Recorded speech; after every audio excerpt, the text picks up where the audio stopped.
le système de paie des fonctionnaires fédéraux. En quoi l'intelligence artificielle va pouvoir régler les problèmes qui n'ont pas pu être réglés dans les dernières années avec Phoenix? Bien, la première chose qu'on doit dire, c'est que l'objectif, c'est de faire en sorte que les fonctionnaires du gouvernement canadien soient payés à temps et correctement, ce qui n'a pas été le cas au cours des dernières années. Et pour cette raison, plusieurs outils doivent être mis en place. Le premier, c'est évidemment de traiter les cas qui sont déjà en retard. Il y en a malheureusement plusieurs dizaines de milliers, et c'est pour ça qu'on a engagé des centaines de nouveaux agents de paye au cours des derniers mois pour accélérer le traitement de ces cas en retard. Le deuxième, c'est des nouvelles technologies, y compris des technologies qui se ressemblent à l'intelligence artificielle, qui permettent de connecter des cas semblables pour les traiter plus rapidement. Ça, c'est sous la forme de tests présentement. On espère pouvoir être plus précis au cours des prochains mois pour démontrer à quel point ça va permettre de traiter plus vite et mieux des cas de gens qui attendent depuis trop longtemps avant d'avoir la paye dont ils ont besoin. Et la troisième chose, c'est le déplacement vers un nouveau système de paye qu'on envisage dans les prochaines années. Tout ça va devoir être fait de manière très prudente parce que jusqu'à maintenant, même si les tests sont très bons, on a l'impression qu'on arrive finalement à un système de paye qui va fonctionner. Il faut s'assurer que ce soit le cas là, quand ça va être fait. Justement, il y a encore des lacunes complexes qui persistent et certaines de ces lacunes-là pourraient devoir régler en modifiant les conventions collectives et tout ça. Les syndicats disent ne pas être informés de cette situation-là. Allez-vous attendre à la dernière minute avant de les consulter, de les impliquer dans le processus de renouvellement du système de paie? C'est sûr que toute modification des conventions collectives va devoir se faire dans le respect des travaux qu'on va faire avec les syndicats, donc il n'y a pas d'inquiétude là-dessus. Mais évidemment, à partir du moment où on sait que les modifications aux conventions collectives pourraient améliorer le traitement de la paye, et on va devoir travailler avec les syndicats pour le faire. Qu'est-ce que vous pensez de la menace référendaire de M. Legault concernant l'immigration? Vous en pensez quoi? Bien, sur l'immigration, c'est une compétence partagée. Deux, c'est quelque chose sur lequel on travaille déjà très bien avec le gouvernement du Québec.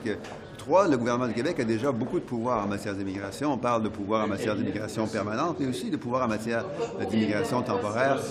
Tous les étudiants qui viennent au Québec, tous les travailleurs temporaires étrangers doivent recevoir un certificat d'acceptation du Québec. Il y a la dimension des demandeurs d'asile. On sait que c'est quelque chose qui a créé beaucoup de pression sur le gouvernement du Québec et sur d'autres provinces au cours des derniers mois. Et faire un référendum là-dessus, comme M. Legault menace de le faire, est-ce que ça vous mettrait de la pression pour donner plus de pouvoir au Québec?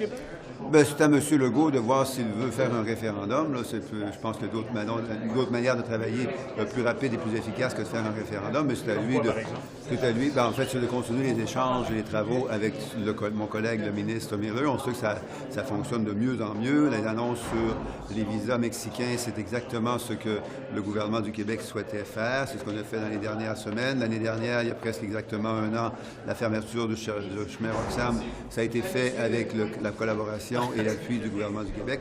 Donc, beaucoup de choses progressent. Maintenant, ce qu'un référendum pourrait aider, c'est à M. Legault de déterminer, mais ce que je sais que ce qui aide présentement, ce sont les conversations et les travaux importants entre M. Miller et Mme Fréchette. À la lumière de ce que vous avez entendu à la Commission sur l'ingérence étrangère, est-ce qu'il est temps pour les partis politiques de réviser leurs règles de nomination, par exemple, qui semblent avoir exposé certaines failles? Bien, ça, c'est un enjeu qui dépasse un peu mon niveau de connaissance et de compétence. Je pense que ce serait important d'en parler avec mon collègue, M. Leblanc. Est-ce que le gouvernement a sous-estimé la menace de l'ingérence étrangère, d'après vous? C'est une menace qui est... Cette semaine, il y a pas de sentiment d'urgence pour... Il faut être clair, c'est une menace qui est croissante.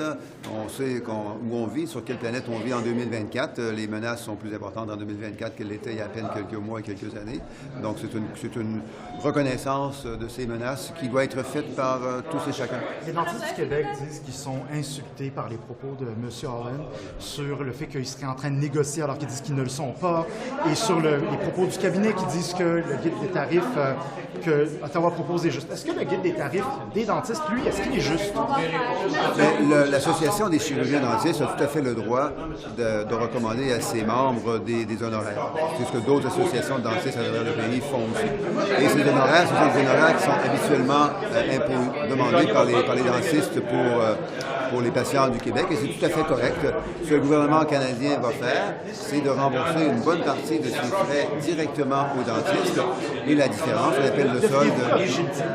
Devriez-vous corriger le tir, vous excuser, même auprès des dentistes, ils disent qu'ils sont insultés, là? Bien, je crois que tout le monde doit respecter le travail des dentistes, des hygiénistes et des denturologues. Et M. Hollande et moi, on le fait à toutes les occasions possibles et impossibles, d'autant plus que ce sont ces dentistes et ces hygiénistes qui ont milité dès le début pour la mise en place du régime canadien de soins dentaires. Donc, c'est en grande partie en raison de leur leadership que ce régime va être mis en place au cours des prochains mois. Pas d'excuse. Bien, ça fait c'est une question d'information. Quand je parle directement au docteur Tremblay, on s'entend très rapidement. On s'entend, un, sur l'importance de s'assurer que ça fonctionne, donc que les dentistes se fassent rembourser, et deux, sur l'importance de rendre ça le plus simple possible.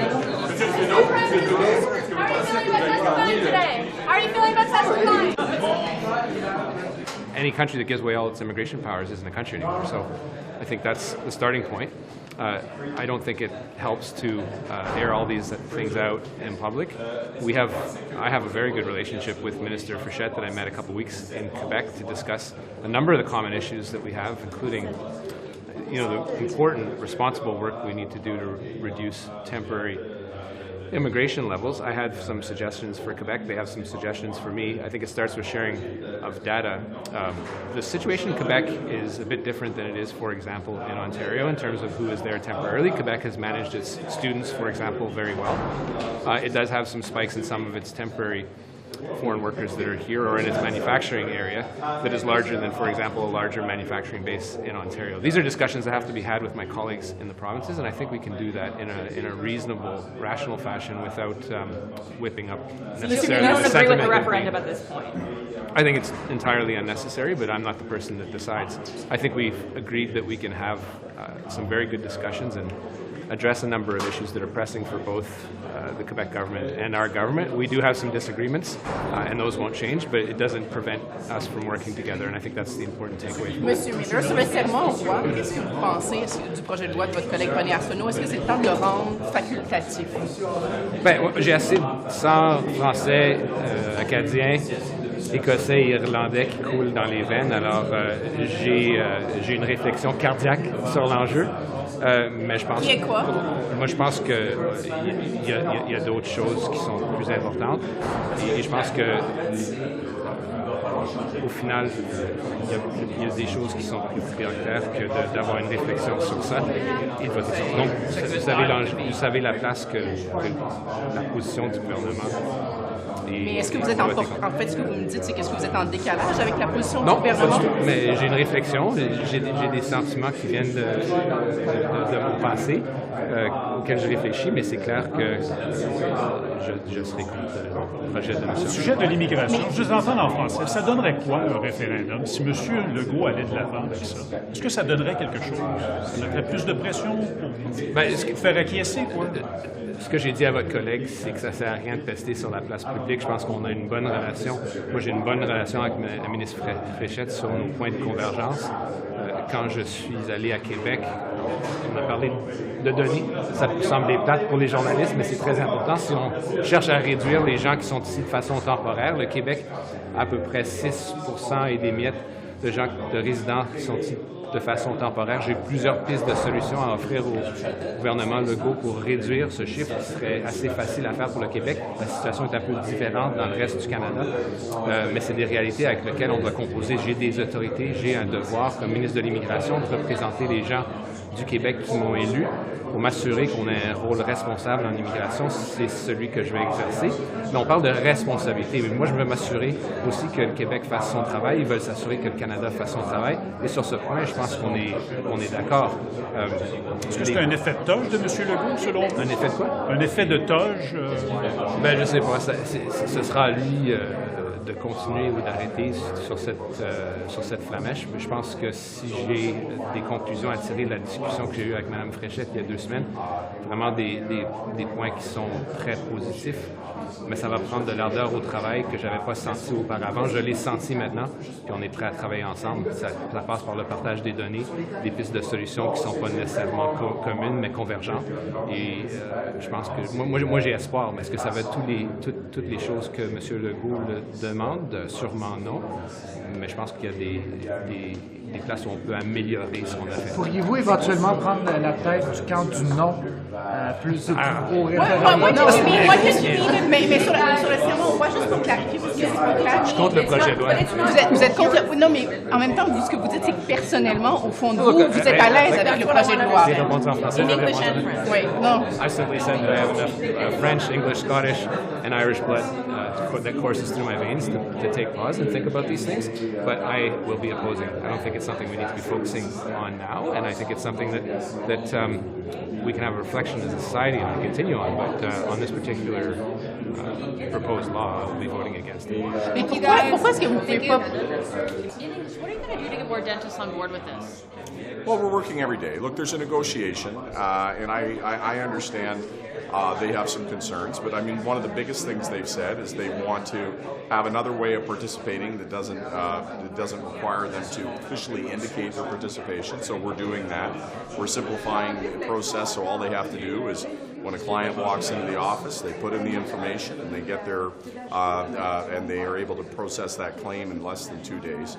So we're simplifying the process. We're making it a lot easier for them to participate, and we're having ongoing conversations. And there's a negotiation, obviously, and the associations are pushing on behalf of their members. Est-ce qu'ils poussent des tarifs? Juste pour être clair, là, la négociation, elle porte sur quoi? Sur les tarifs ou pas? Non, c'est vraiment, à mon avis, l'enjeu principal maintenant, c'est les façons que le dentiste peut participer dans le système. Et il y a une inquiétude que le système actuel va obliger le dentiste de faire quelque chose à l'avenir. Ça, c'est pas le cas, pas du tout. Mais alors, pour cette raison-là, on va créer un processus vraiment simple où il n'y a pas une obligation en avance de participer dans le système. C'est possible immédiatement, dans le moment, de l'utiliser, d'accéder le système sans une obligation de dire la participation est là. Et à mon avis, ça c'est l'enjeu le plus grand maintenant. Et dans les prochains quelques jours, je vais annoncer un changement avec ça. Realistically, how many dentists at this point do you have signed on to this? Well, we have thousands and thousands of dentists, but I mean, as I said, we have this alternate way of dentists going to be able to participate. So I'm quite confident that we're going to see a huge participation in this because it is very, very easy to participate. And it isn't just dentists, it's also hygienists. You know, they're going to play an extremely important role. I had a lot of conversations with hygienists over the last number of weeks who are extremely excited to go out proactively into communities and do cleanings. Folks can see an independent hygienist, don't have to go to a dental office unless they have a more complex oral health need. So the combination of those two things is extremely important, and obviously the denturists as well. So this is the largest program in federal government history. We're looking to cover a quarter of the population. It's reminiscent of some of the struggles that you had at the beginning of ensuring that everybody had medical care. If you remember back in the 1960s, there were a lot of questions and concerns and fears that doctors had about expanding that coverage. And so anytime you're expanding coverage and creating something new, there's going to be some challenges. But the reality is we have thousands of providers across the country who've already signed up and agreed. We have a new portal where you don't even need to say in advance that you're going to be participating. You can just do it in the moment. Dental offices or hygienists or denturists could try it once. If they don't like it, walk away. Don't use it. So there's no obligation for them to continue. But I think what they're going to find is, in particular, I'm talking to young dentists who are just starting out their practice. Normally, it takes 14 years to build a book of business. Now you're a young dentist just starting out. Boom, you've got a full practice basically on day one. So, you know, there's a lot of opportunity here. There's some fear mostly created as a result of misunderstandings and misinformation. Is that fair, though, misunderstanding, misinformation? Because it seems that there's a financial incentive for dentists to not be a part of this. And critics are saying there's simply not enough signing up at this point to actually make this dental care program successful. Well, the dental associations are negotiating, and in negotiating, they're How do you negotiate with someone who says, "Yeah, we're not interested. Well, but they're saying they're not interested, but then they say what they want to be interested, right? That's a negotiation. So the dental associations are being very clear with me what they want. So if they're not negotiating, then why are they telling me what they want, right? Clearly it's a negotiation. So the biggest thing they want is an alternative way to participate in the plan. That's the thing they've said over and over again to me. We're giving them that. One other thing that they said was incredibly important to them was to reduce administration and make the process simple. We've done that. What's your timeline on this negotiation, though?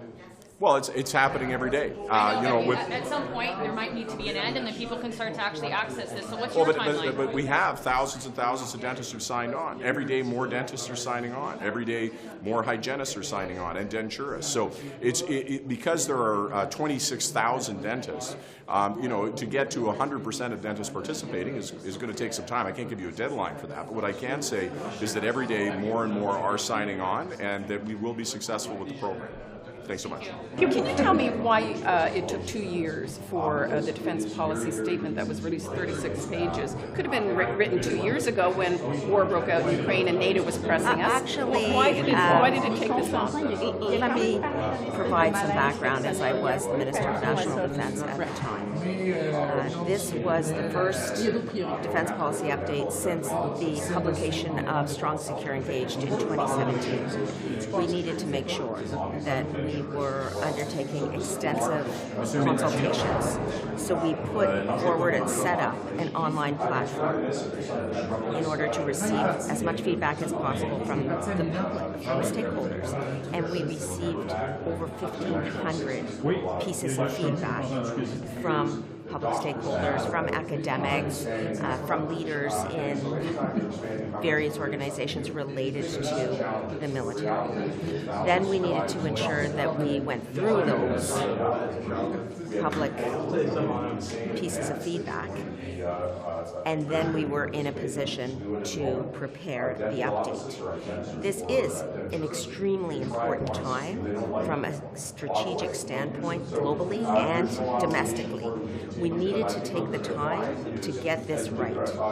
Incorporating the public feedback was part of that consultation, but also ensuring that we were consulting with northern stakeholders, because as you see, this document is very much about protecting our true north, strong and free.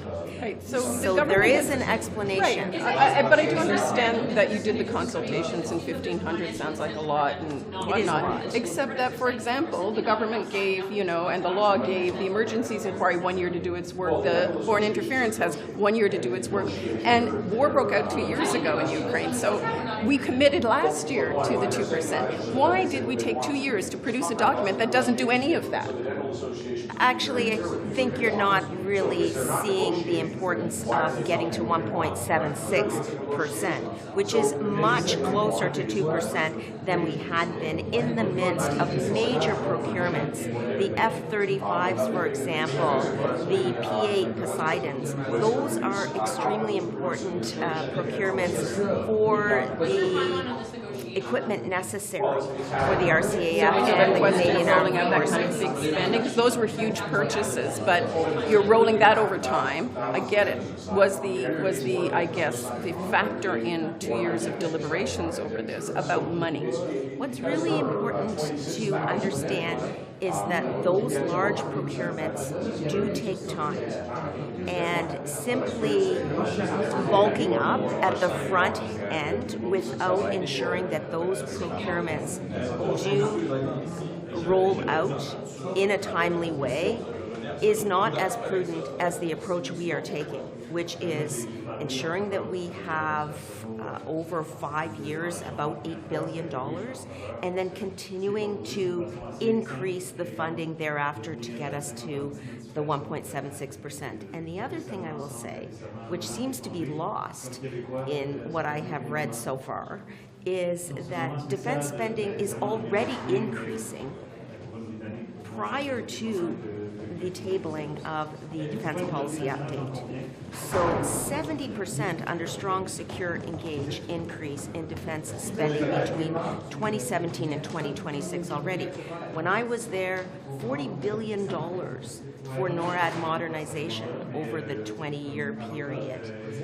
major procurements like the Poseidons, like the F-35s. So let's not forget what was already in process. Now the defense policy update comes and layers on top of that additional new spending of The locally engaged staff member, is that person still employed? Were they in the vicinity of the bomb? So I won't go into the details because, of course, for security reasons, it is important that I not go into these details. What I can tell you is, indeed, we have an embassy in Syria that was not occupied because we've closed this embassy, and indeed, it is an embassy that has been damaged. Were you notified in advance of that strike? No. Were any Canadians in danger at any point? C'est ça. Just go back. Let's just go back. I'll just talk about. Je vais parler du Premier ministre Attal. Donc, merci tout le monde, ça fait plaisir de vous voir. Aujourd'hui, en effet, c'est une belle et grande journée à Ottawa. Pourquoi le Premier ministre Attal, le Premier ministre français, est ici en ville? Le but, c'est d'encore et toujours renforcer nos liens, notre amitié entre la France et le Canada. J'étais à Paris la semaine passée avec mon homologue, le ministre des Affaires étrangères, Stéphane Séjourné, et nous avons préparé la visite du Premier ministre Attal cette semaine. Nous allons parler de différentes choses, certainement, le renforcement des liens commerciaux entre le Canada et la France. Encore et toujours, le fait que l'entente sur le libre-échange est importante entre le Canada et l'Union européenne. Et deuxièmement, nous allons certainement aussi aborder des sujets très importants, dont notre collaboration sur la défense de l'Ukraine, sur le Proche-Orient et également tout ce qui est en lien avec Haïti. So I'll just say it in English very quickly. Prime Minister Attal, the French Prime Minister, is in town. Good news. We will have the chance to reinforce our ties and our friendship with France. And at the same time, we will be talking about different issues, including free trade and the reinforcement of the CETA agreement between Canada and the European Union. We will be also talking about how we can further our cooperation in the defense of Ukraine, in the Middle East issues, as well as everything linked to Haiti. I was in Paris last week to prepare this meeting, and so I'm very looking forward to the different conversations we'll be having today. Est-ce que ça commence à ressembler à un génocide, ce qui se passe à Gaza? Lorsque vient la question de Gaza, vous le savez, je l'ai dit, je le redis, la situation est absolument catastrophique. Je l'ai mentionné à plusieurs reprises, c'est l'endroit au monde où c'est le plus difficile où vivre pour un enfant. Et donc, on est très, très, très préoccupés par la situation humanitaire. C'est pourquoi on est là pour aider les efforts humanitaires de toutes les façons, que ce soit en refinançant les efforts de l'ONU et UNRWA, en faisant en sorte de faire du parachutage d'aide. Pardon, je vais juste terminer. Parachutage d'aide et aussi de pousser les Israéliens à ouvrir encore et toujours plus de points d'entrée à Gaza. La question de la définition, présentement, est devant la Cour internationale de justice. Nous allons respecter le jugement de la Cour internationale de justice. About Damascus, there is a locally engaged staff member in Damascus, a caretaker in that building. I can't go into the detail of this. Was that person in danger? Would you have appreciated warning, given that Canada has a locally engaged staff member who goes in and out of that building? So thank you for your question. I think it's a very important question. Clearly, we will work on this issue, and for security reasons, I can't go into the details of it. Sur la visite de M. Attal, quel genre de garantie est-ce que vous espérez au terme de la visite par rapport à l'accord de libre-échange entre le Canada et l'Union européenne? Quel genre de garantie est-ce que vous attendez de M. Attal quand il va partir du Canada? Ben, qu'on continue d'avoir un succès avec l'AECG, l'accord de libre-échange, c'est fondamental. On voit déjà que plusieurs entrepreneurs industriels et agriculteurs français en bénéficient, et c'est la même chose pour nous de notre côté, au niveau de nos propres entrepreneurs et de notre propre secteur agricole, et c'est certainement le cas pour les consommateurs des deux côtés de l'Atlantique. Last question, Antonda. How do you feel about the fact that it took 2 years to roll out a defense policy statement? 2 years after war broke out in Ukraine, when you were trying to commit to a 2% target, why did it take two years to come up with that document? Well, I think it's great news what the Minister of Defense announced yesterday, 2 days ago. Really good news. Why? Because it shows that indeed we need to upgrade our defense policy. Indeed, we need to invest even more in our military. And we know that the tectonic plates of the world power structures have moved. And more than ever, the Arctic is an important strategic point geopolitically, and it is ours. It is, you know, our own sovereignty that we will be there to continue to protect and defend, and that is why we needed to invest in ourselves. Are you comfortable, though, with the 2-year period is my question? I think that we've received very positive feedback from many of our allies, and indeed, I think we need to continue to invest in defense because we are undergoing an international security crisis, and we need to do two things. We need to continue to invest in our own protection and protecting our own Canadian sovereignty, and meanwhile, on my side, I'll continue to work on pragmatic diplomacy. Why? Because at the end of the day, we need to make sure that while war has broken in Europe, in the Middle East, and as well as in Africa, that this issue doesn't become an international conflict. And that is why I'll continue to work on this. We need to do two things. We need to invest in diplomacy and deterrence, and that's what we did with our DPU. Est-ce que le Canada a assez pris au sérieux la menace de l'ingérence étrangère, d'après vous, avec ce qu'on a entendu cette semaine à la Commission? Est-ce qu'il faut revoir certaines règles, comme les investitures, par exemple? Bien, je pense qu'au niveau de l'ingérence étrangère, on doit encore et toujours en faire plus pour s'assurer de la contrer. Je pense que c'est un phénomène que le Canada, de tous les pays du G7, met en lumière de par la commission d'enquête. Je m'en vais au G7 la semaine prochaine. Certainement, je vais avoir différentes conversations sur cette question-là parce qu'il y a plusieurs pays du G7 qui se tournent maintenant vers le Canada et qui se posent la question comment justement on peut ensemble protéger nos démocraties.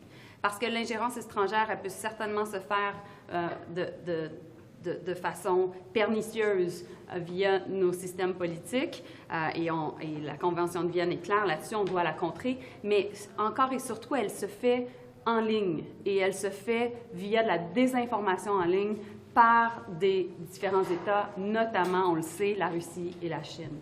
Et c'est cette question-là qui est complexe, mais que l'on doit aborder, et c'est certainement quelque chose que je vais parler dans le contexte. C'est tout beaucoup. M. Fraser, est-ce que vous pensez que le projet de loi de René Arseneault a des chances de passer sur le serment au roi pour le rendre optionnel? Oui. Qu'est-ce que vous pensez de ça? Est-ce que ça peut passer, d'après vous?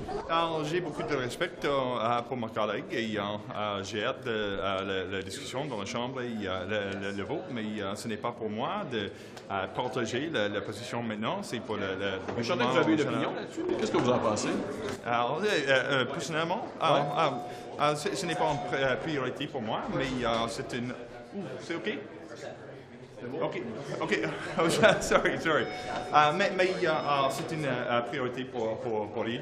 Il travaille sur cet enjeu pour 20 ans, mais c'est intéressant. Ce n'est pas un enjeu de ma circonscription avec beaucoup d'intérêt, mais c'est intéressant comme des enjeux qui est une priorité pour les députés et discuter dans la Chambre.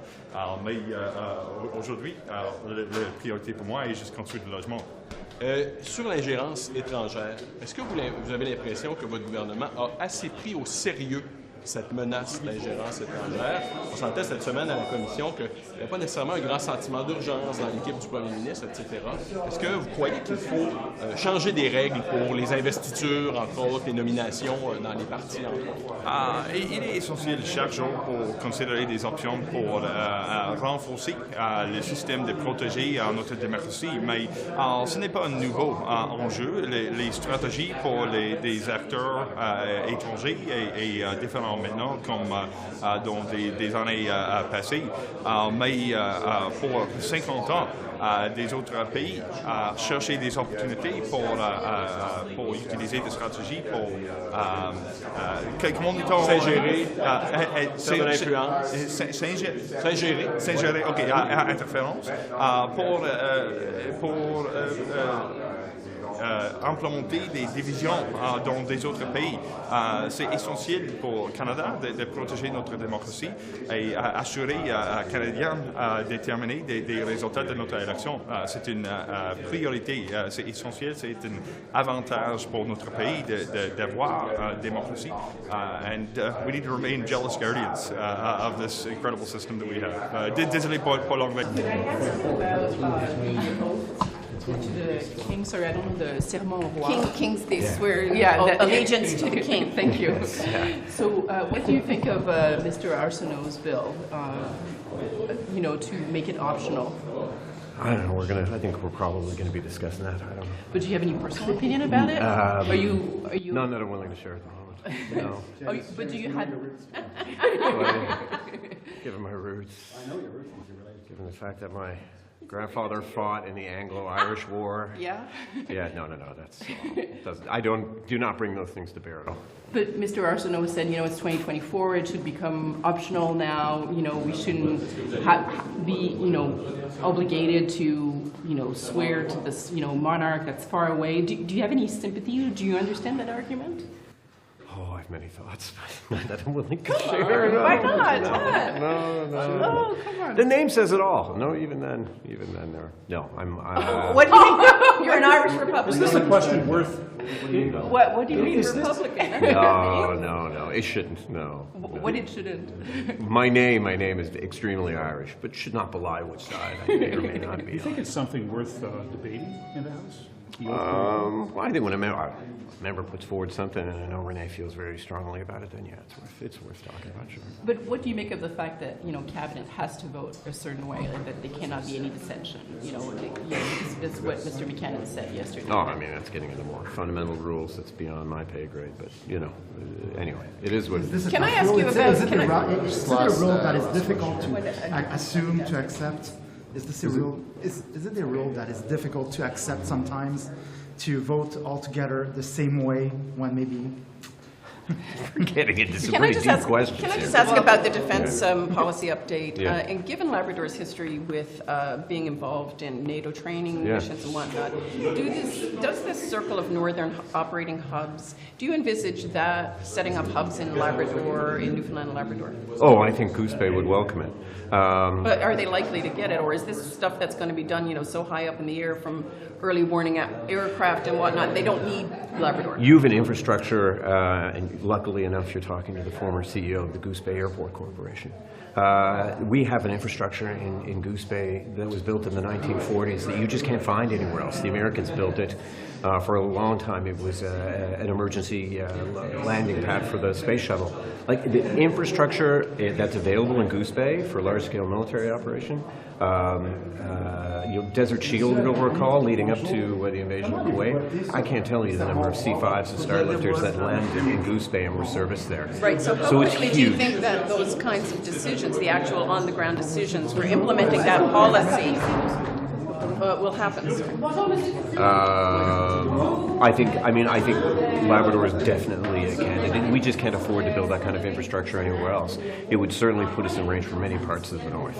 Goose Bay is an absolutely excellent strategic location for this sort of work. Yeah. Just coming back to my colleague's question, would you like to see a day in the future where, for example, we don't have British monarchs on Canadian currency?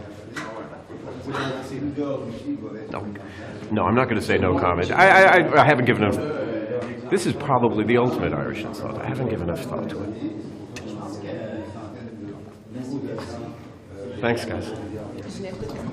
Sur le projet de loi de M. Arseneault, qu'est-ce que vous pensez de cette idée de rendre le serment au roi optionnel? Encore une fois, le débat a eu lieu en Chambre et puis nous allons avoir le vote aujourd'hui et puis nous avons bien hâte de voir les résultats du vote. Qu'est-ce que vous pensez du fait qu'au cabinet, vous êtes obligé de voter contre? Est-ce que vous, comme acadienne, ça vous offusque? Encore une fois, je vais suivre la décision du gouvernement et puis on a bien hâte de finir le vote final. Comme acadienne, vous avez pas un malaise? Oui. Vous n'avez pas de malaise d'acadienne? Oui, pourquoi? Parce que je crois que tout le monde devrait avoir un choix s'il veut prêter serment au Canada ou au roi. Je ne vois aucun problème avec ça. Est-ce que vous pensez, parce qu'il y en a qui disent, en fait, l'argument au cabinet, ce serait qu'il faut rouvrir la Constitution? Je ne crois pas, parce que je ne crois pas que c'est nécessaire de ouvrir la Constitution pour ça. Je crois que comme le Québec l'a fait, on devrait avoir la chance de le faire aussi au fédéral. Do you think the federal government should introduce some kind of legislation to create a no protest or buffer zone around synagogues? Yes, I do. I think that there should be a buffer zone in terms of places of religious worship, community buildings, and schools. I do, yes. I have. I've raised it with everybody, and I will work on it as hard as I can. Thank you. Have a great day. Qu'est-ce que vous pensez du projet de loi de René Arseneault? Moi, je l'appuie. Je veux dire, c'est une option. C'est pas un oui ou un non. C'est tout simplement une option de pouvoir prêter à serment sans mentionner la sermentation au roi. Je pense que le Québec a eu ce débat-là. Puis je pense que nous, c'est un projet de loi qui est raisonnable. Et j'appuie mon collègue. Le cabinet pourrait s'y opposer. Moi, je ne suis pas au cabinet. Va s'y opposer. Je veux dire, vous, comment vous trouvez ça? Comme vous avez dit, c'est assez souple quand même l'option qu'on donne. Ah, ben, c'est ça. Le cabinet font leur propre décision. Ça, c'est pas ma job de parler au nom du cabinet. Mais pour moi, comme francophone en Ontario, je comprends l'approche de M. Arseneault. Il faut rappeler aussi que M. Arseneault n'a jamais prêté serment comme avocat à la monarchie. Donc, je comprends où est-ce que M. Arseneault vient sur ce projet de loi-là, mais son explication est rationnelle pour moi. C'est pour ça que je l'appelle. L'explication du cabinet selon laquelle il faudrait rouvrir la Constitution, est-ce que vous achetez ça? Ou on préfère comme à Québec, puis adopter un simple projet de loi? Non, je pense, étant donné qu'on a une option, on ne change pas la Constitution, on a une option, donc je crois que si Québec est capable de le faire, je ne vois pas pourquoi que le Parlement ne serait pas capable de le faire. Merci. Sur la proposition de René Arseneault, êtes-vous d'accord avec ça? Si oui, sinon, pourquoi? Ben, moi, j'ai parlé en faveur du projet de loi de M. Arseneault quand il est venu devant la Chambre la première fois. C'est que oui, je suis en faveur. Je pense que ce qui est proposé, c'est une façon assez simple, élégante, de venir simplement faire une petite modification qui permet à tous les députés de prêter serment sans prêter serment à un monarque étranger. Comme Québécois, ça n'a jamais été des moments... Donc, c'est un moment spécial de prêter serment, de devenir député, mais... à la couronne britannique, pour moi, ça n'a jamais été le moment qui me réjouissait le plus. C'est pas une priorité nationale, j'en conviens, mais on peut faire ça de manière assez simple avec le projet de loi qui est présenté. C'est sûr que je vais voter en faveur. Est-ce que vous avez l'argument du cabinet disant qu'il faut rouvrir absolument la Constitution pour rendre le serment facultatif? Oui, non, moi, je ne suis pas convaincu par cet argument-là, mais comme avocat, il y a toujours d'un avocat d'un bord, un de l'autre, pour argumenter des deux côtés. Je vois qu'il y a des experts en droit constitutionnel qui ne pensent pas que c'est nécessaire d'ouvrir la Constitution. Personnellement, de ma lecture, je ne crois pas que c'est nécessaire.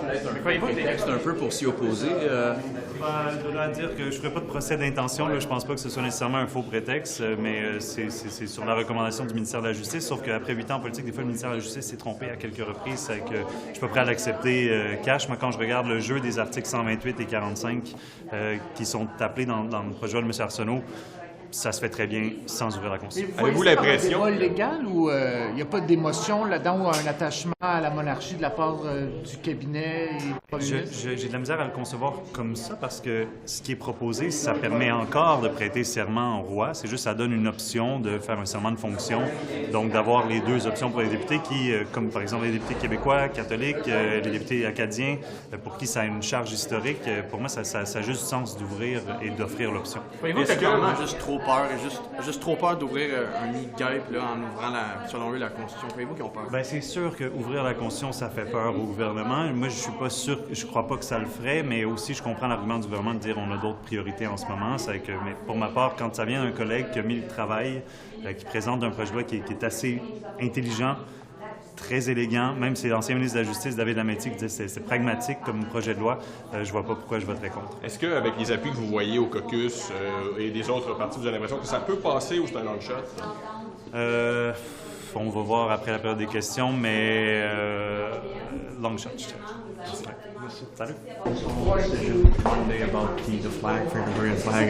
Oui, c'est un enjeu très proche de... Have you seen the recent developments about it? Monday, the council got... No. Okay, yeah. What was their decision? They decided to not... Pretty much there was an option to put the campagne de socio-financement, so financial, to buy a new pole? Yeah, two poles, to buy two, and that was refused by the council, who decided instead they will do a study on... A study on whether or not they need another flagpole? Yeah. Yeah, well, listen, I don't think that we need to fight about what's more important, reconciliation or the rights of Francophones. Greenstone is a highly Francophone area. In fact, the majority of speakers in Greenstone speak French as their first language. Ça, c'est la raison. J'essaie en français avec mes constitués. C'est un enjeu très proche de leur cœur. Mais aussi, la réconciliation, c'est très important pour pour la région. Il y a beaucoup des autochtones dans la région. Je sais, il y a une route pour améliorer le deux côtés. I think that we can actually celebrate reconciliation, celebrate Indigenous peoples, and celebrate the rich Francophone, Franco-Ontarian history of the region, and I hope that the Council continues their work to do that. Thank you. Thank you. Have you had any conversation with your Conservative critics over their commitments to the dental care program or what their intention might be to help? No. I've tried many times with Stephen Ellis to have a meeting. He's refused to meet with me. Outside of that, they voted against measures that were there for the dental program in the past. So they seem to be opposed to it, although they haven't made a public comment on that. They have voted against it in the one instance it was in front of the House. So at this stage, no, they haven't offered, they're refusing to meet and haven't in any way demonstrated any support for the program. Has that been the same for your colleagues in the bloc, or, I mean, the NDP obviously wanted this program, but has that been the same for your other colleagues as you? The concern from the bloc has been more jurisdictional in nature. So they're in favor of the program. They just want to see Quebec be the one administering it, which I have no problem with. I think one of the things that we've said is our interest is to make sure that everyone gets access to oral health care. Who and how it's administered isn't a problem so long as it at least is at the same standard as our program. And so we're having very constructive conversations with Minister Dubé about, right now, we have to make sure that people get that coverage. So we're not going to pause. We're going to roll out what we have now. But in the future, if Quebec wants to assume that program and partner with us, as long as it's to the same standard or higher than our program, then we're quite willing to do that. And I think that's been the Bloc's principal consideration. So at this point, there's no kind of restrictions or changes to how this will roll out in Quebec? Correct, yeah. To be very clear, this program is rolling out in Quebec exactly as it is elsewhere in the country. But in parallel, we're having conversations about, over time, potentially transitioning to Quebec being the one that administers the program. Pourriez-vous me dire en français qu'est-ce qui arriverait, là, disons qu'il y a une entente avec le Québec?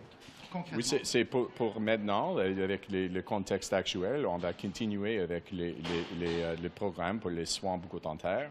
Et ça va être disponible pour tous les Québécois et Québécoises.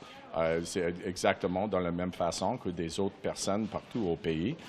Mais je suis tellement ouvert de travailler avec la province de Québec. Si Québec veut gérer le système, éventuellement, on peut faire un changement si le système de bucco-dentaire est la même qualité ou plus haut que le système actuel avec le gouvernement fédéral. Est-ce que ça va faire un chamboulement si vous trouvez une entente avec le Québec? Est-ce que tout le monde va avoir travaillé pour rien ultimement? Non, il